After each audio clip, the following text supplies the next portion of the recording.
If you're a farmer or a landowner, this is the ideal course for you to come out on to learn how to repair your walls.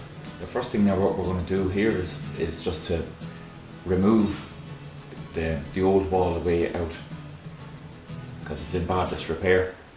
And we're going to take it out and we're going to clear all the ground and take it back down to solid ground, probably maybe 6 inches below the subsoil where it's good and firm.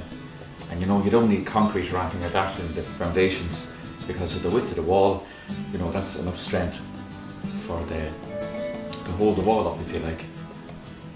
And then on each end we're going to set up the profiles, and the profiles is just a simple timber frame that kind of determines the width and the height of the wall.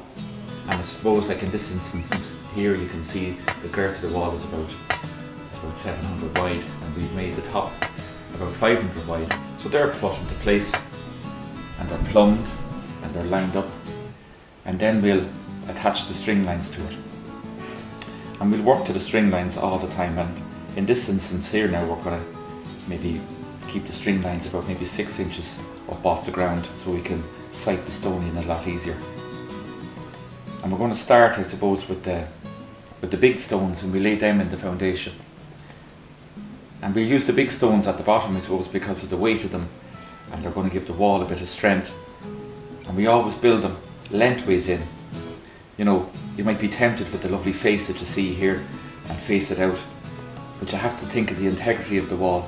So you turn it lengthways into the wall and you have that narrow face sticking out.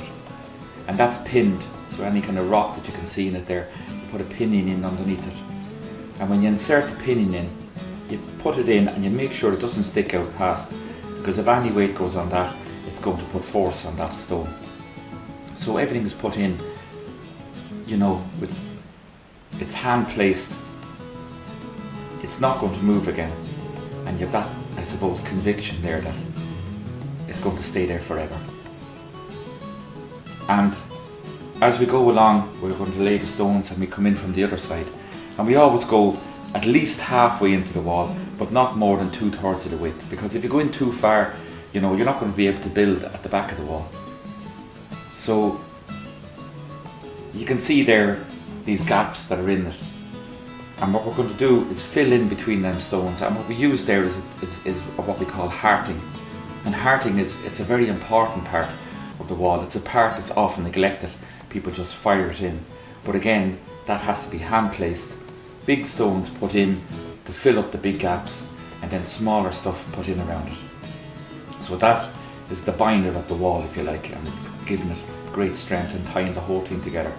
And your hearting is never going above the wall or the work that you've laid, because that will interfere then obviously with the next stone that's going to sit on top of that. So we're up now at our knee height, and at knee height we always put in what we call true stones. And true stones is what we use to tie both sides of the wall together, and they're laid at knee height. So as we go along, we're going to start binding the stones now with the work that we've after laying. And we'll always break the joints. You know, you don't have running joints going up the wall, because that'll, you know, weaken the wall, if you like. So you break the joints, and again lengthways into the wall. And we always use a kind of a rule of thumb, if you like, is 1 on 2 and 2 on 1. And what that means is you have 1 stone and 2 stones against it, and building them level and building them solid. When we get to the top of the wall, we're going to use the covers, and the covers will act to protect the wall, but they'll also act as truths as well. And always work with each other, you know, never try to outdo the next person across from you. Work in harmony and work together, and that's what it's all about.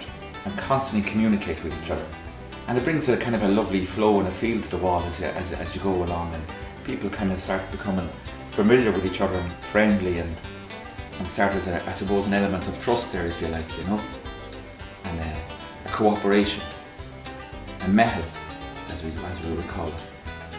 And it's a lovely thing, like when you see, because you have a mixture of people that come to these, and you could have solicitors and farmers and doctors and whatever, it doesn't matter.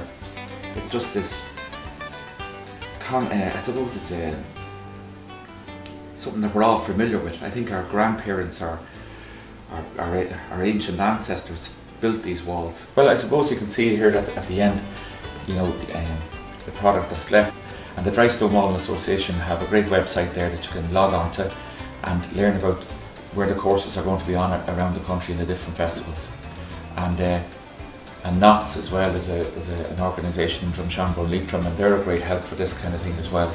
Here you are now with this group of people, and hopefully we've planted a seed and keeping the heritage of dry stone walling alive.